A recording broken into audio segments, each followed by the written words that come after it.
ठीक है, समझ गए टेक्निक। अच्छा, next technique, next technique Saturn में ही है, और वो ये है कि जहां सैटर्न बैठता है वहां पे आप उसको ठीक करवा सकते हो बस। सी, केप्रिकॉन का साइन देखा तुमने? केप्रिकॉन के साइन में 11th हाउस में क्या मिला हुआ है? Is the sign of transformation. है ना? तो that sign has got the sign of transformation, यानी कि तुम्हें दो जगहों से कंस्ट्रक्शन मिलता है। कंस्ट्रक्शन कहाँ कहाँ मिलता है? यानी कि जहां कैप्रिकॉन बैठा है, मैंने तुमको बताया था वो उस एरिया को तुम ट्रांसफॉर्म कर सकते हो, उस एरिया को तुम बदल सकते हो, ऐसा मैंने तुमको पढ़ाया था। अब कैप्रिकॉन से को क्योंकि 11th हाउस में मिलता है, उसलिए तुमको जहां सैटर्न बैठा है, इसलिए सैटर्न को बोला कंस्ट्रक्शन का कारक है। बोलते हैं ना सैटर्न जहां बैठता है वो कंस्ट्रक्शन का कारक है, तो इसीलिए बोलते हैं क्योंकि सैटर्न को 11th हाउस में स्कॉर्पियो मिलता है। He is the Karaka of transformation. He is like holding that power. He has that power to transform it because उसको 11th हाउस में मिला हुआ है। सो जिस एरिया में आपको कैप्रिकॉर्न मिलेगा, उस एरिया में आप ट्रांसफॉर्म कर सकते हो चीजें, आप बदल सकते हो चीजें, आप उसकी लाइफ बदल सकते हो। जैसे कि कैंसर व्यक्ति को क्या है कि 7th हाउस में कैप्रिकॉर्न मिला हुआ है। सो 7th हाउस में कैप्रिकॉर्न, इस native cancer native can easily change life of any woman और एनी फीमेल का जिंदगी बदल सकते हैं ये लोग, इनके पास ये कैपेबिलिटी है। और इवन अदर पर्सन, मतलब अदर पर्सन को ये बदल सकते हैं, और ये बदलने पे उनका मैरिज अच्छा होता है, या मैरिज में चीजें उनको ब्लेसिंग मिलना शुरू होती है। ठीक है, किसी का मैरिज भी बदल सकते हैं, दैट इज ऑल्सो कैपेबिलिटी। जहां पे भी जैसे 5th हाउस में पैटर्न बैठा हो, तो ऐसा व्यक्ति कोई स्कूल या कोई उसका भी कंस्ट्रक्शन करके बदल सकता है।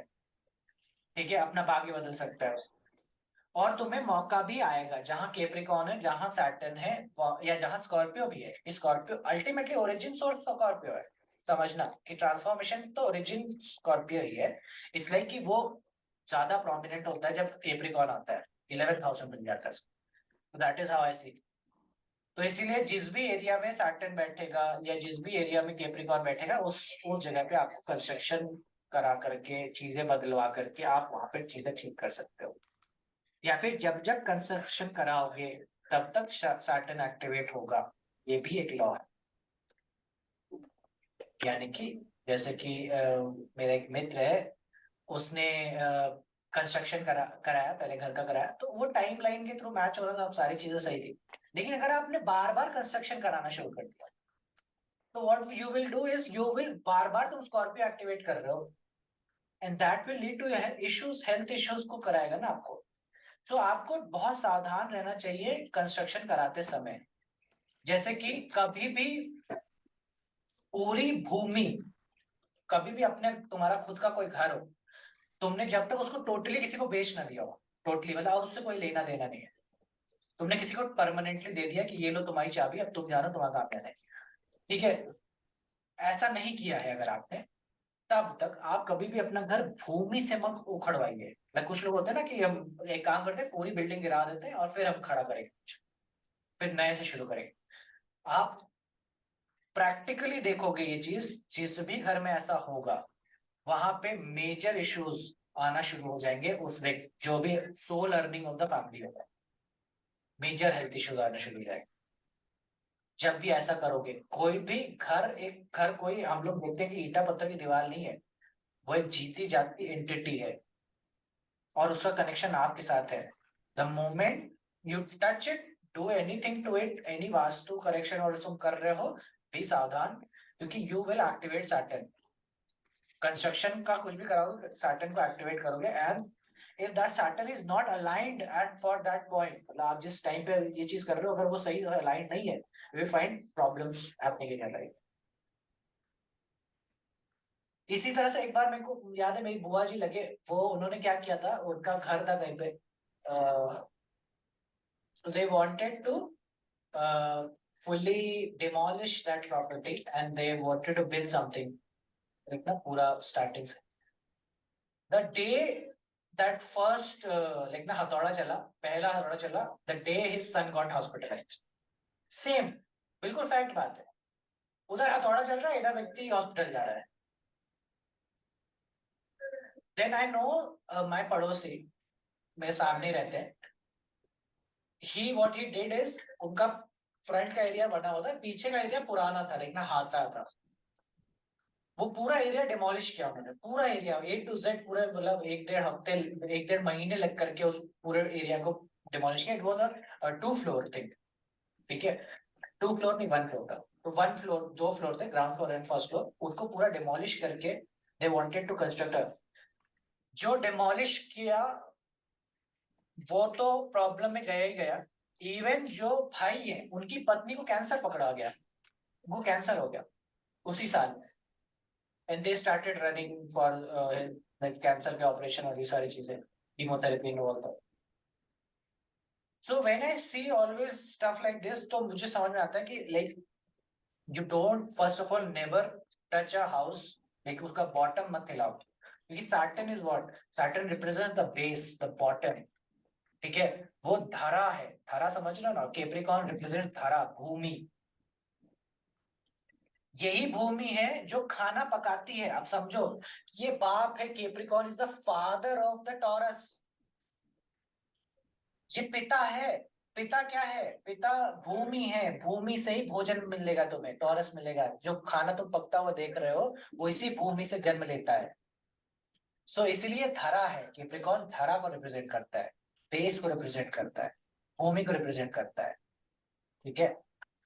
सो इसलिए कभी भी कोई भी चीज बेस से हिलाओगे अगर उसको, तो तुम्हें प्रॉब्लम होने वाली है, सैटर्न आने वाला है फिर वहां पे, सैटर्न प्राइसलेस। इसलिए बहुत बहुत कॉशियसली, जब तक आपने उस पूरे जमीन को किसी और को दे नहीं दिया हो, बेच दिया, आप उससे निवृत्त हो, तब तक आप उसको मत, भूमि से मत हिलाइए। है ना, कई लोगों के दिमाग में आता है कि यार बहुत दिन हो गए, इतने पुराने घर में रह रहे हैं, एक काम करते हैं पूरा डिमोलिश करेंगे, पैसा आ गया ना खूब सारा, पूरा डिमोलिश करेंगे, फिर नया अपने 6 मंजिला बनाएंगे इसमें। उस तरीके से नहीं, ऐसा कभी मत करना, बहुत लाले पड़ जाएंगे तो। बहुत बहुत I have seen very cases, so that is why I am telling you, be very cautious, be very cautious with the construction thing. Construction कब कराएं, ये बात थोड़ा सा वो रहना चाहिए, ठीक है। तो स्कॉर्पियो का साल एक्टिवेट हो तो कंस्ट्रक्शन करा लो, ठीक है, स्कॉर्पियो का साल में कंस्ट्रक्शन करा सकते हो। और सैटर्न आ जाए, ठीक है, सैटर्न 4th हाउस में आ जाएगा तो कंस्ट्रक्शन घर का देगा, ठीक है, देगा वो कंस्ट्रक्शन घर का। और सैटर्न लगन पे हो तो ठीक है, करा सकते हो। लेकिन इसके अलावा सैटर्न अगर 6th हाउस में हो, सैटर्न 8th हाउस में हो, या आपका जो भी हाउस एक्टिवेट हो रहा है उससे सैटर्न 6th को चला जाता है, नहीं, आपका हाउस, जैसे मान लो किसी का हाउस हो रहा हो एक्टिवेट 1st हाउस, एंड उसके 1st हाउस से सैटर्न बैठा है 6th हाउस में, सो कंस्ट्रक्शन मत कराना। नहीं नहीं नहीं, इस साल नहीं, बिल्कुल नहीं। या फिर अगर मान लो कि सैटर्न कैप्रिकॉर्न का लगन हो और तब सैटर्न बैठ गया है कहाँ पे, 8th हाउस में, तब भी कंस्ट्रक्शन मत कराना। और ये भी देखो कि जहां जब जब जब कंस्ट्रक्शन कराओगे तब तक तुम्हारा वो हाउस जहां सैटर्न बैठा है वो एक्टिवेट होगा। अब जैसे कि किसका था,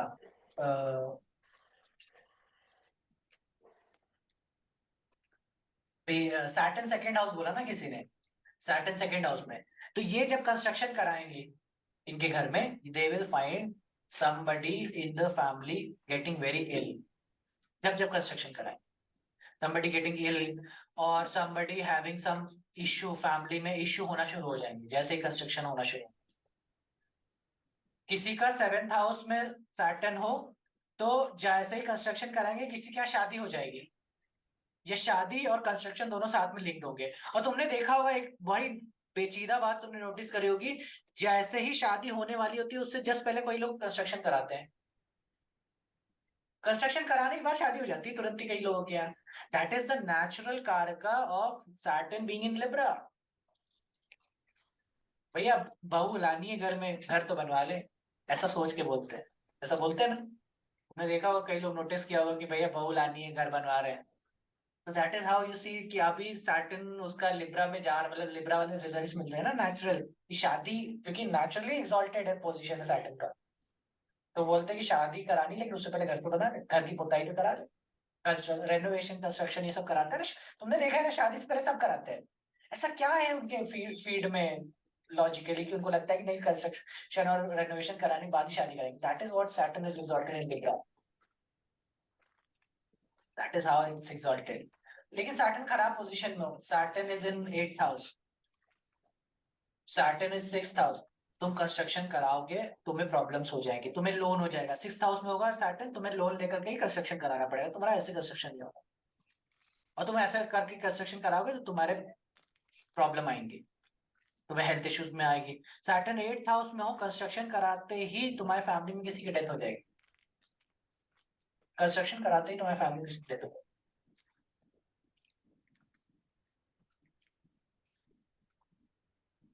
सैटर्न 10th हाउस में हो तो ऐसा व्यक्ति को खुश हो जाना चाहिए कि भाई जैसे ही कंस्ट्रक्शन कराएगा उसको प्रोफेशन मिल जाएगा। ये सब तुमको देखने होंगे, ऑब्जर्व करना पड़ेगा, जहां जहां सैटर्न बैठ रहा है वहां वहां वो कंस्ट्रक्शन का कारक है, वो ट्रांसफॉर्मेशन है, रेनोवेशन का कारक, बिल्डिंग दैट। ठीक है, समझ में आया सैटर्न का टेक्निक? सर इसमें ट्रांजिट देखेंगे कि एक्चुअल पोजीशन देखेंगे? तुम पहले चार्ट देखो, तुम दोनों में देखो, तुम पहले चार्ट देखो जिनकी कंस्ट्रक्शन हो रहा है और किस साल में हो रखे हैं, तुम्हें खुद ही उत्तर मिल जाएगा। तो तुम बस चार्ट देखो, वहां काम चार्ट देखना है, चार्ट खोलो उठाओ देखो कि कौन सा हाउस में हो रहा है, और कब वो सैटर्न कहाँ ट्रांजिट कर रहा था, कौन सा हाउस एक्टिवेटेड था, उससे सैटर्न कहाँ बैठा था, सब देखो। एक इन्वेस्टिगेटर की तरह काम करना शुरू करो। साठ मतलब समझो कि तुम एस्ट्रोलॉजर हो तुम, लेकिन बाबा नहीं हो।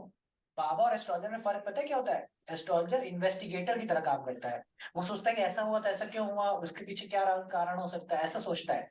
और बाबा बोलता है कि ये सब बढ़िया हो जाएगा, ये ऐसा होता था वैसा हो रहा था। बाबा नहीं हो तुम इन्वेस्टिगेटर हो। इन्वेस्टिगेशन की तरह देखो कि इस साल हुआ तो क्यों हुआ, ऐसा हो रहा है तो क्यों हो रहा है, इसके पीछे क्या लॉजिक है, ये सब तुम्हें उत्तर खुद ब खुद मिलने लग जाएगी जैसे ही तुम चार्ट खोला शुरू, तुम ट्रांसलेट भी देखोगे तुमको देखना शुरू हो जाएगा। ठीक है,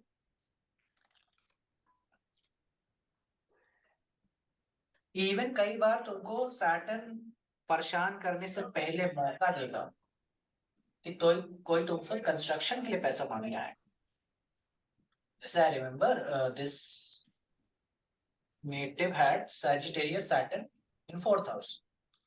ठीक है, उनको उनका हाउस एक्टिवेशन चल रहा था, 10th हाउस होने वाला था, ठीक है, और 4th हाउस में सैटर्न बैठा है सैजिटेरियस।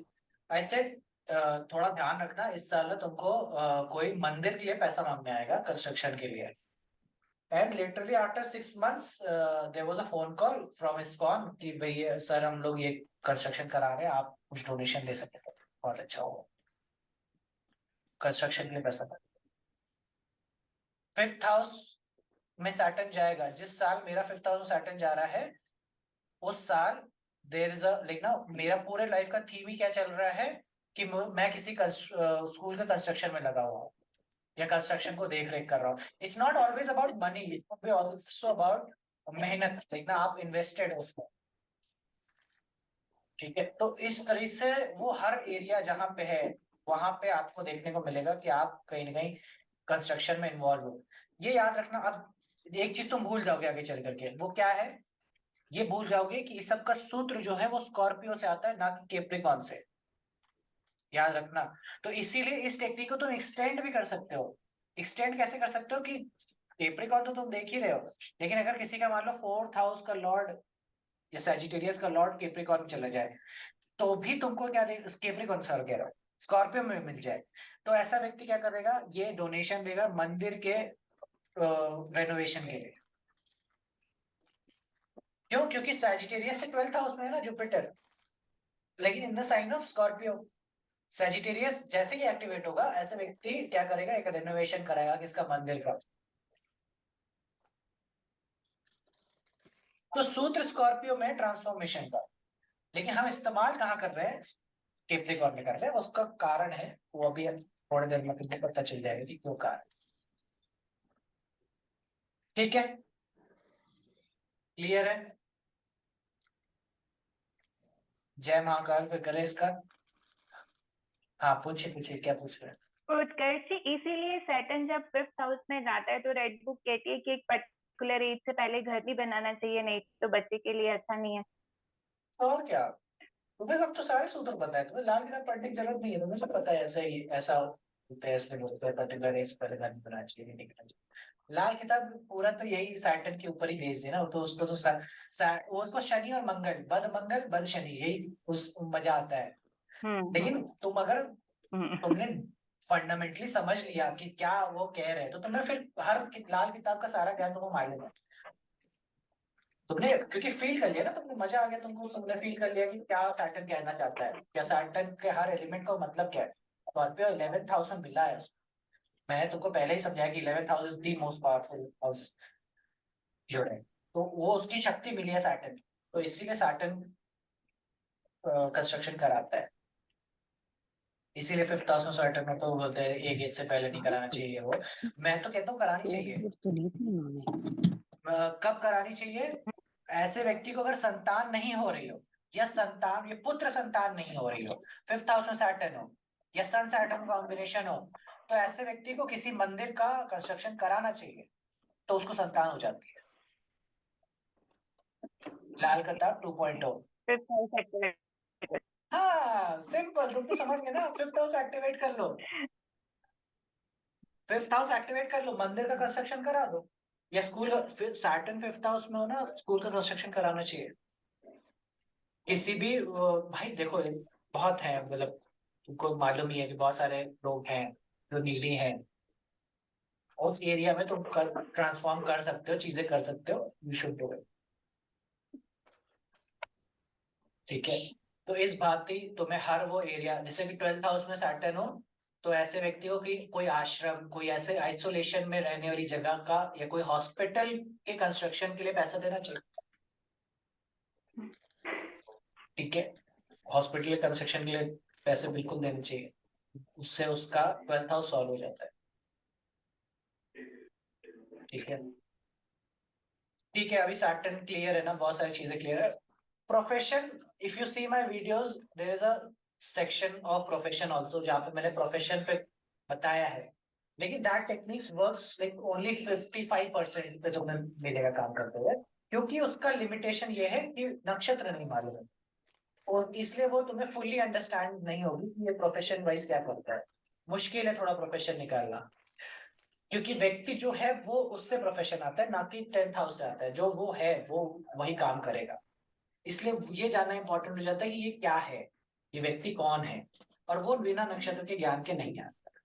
ठीक है, तो इसलिए इसलिए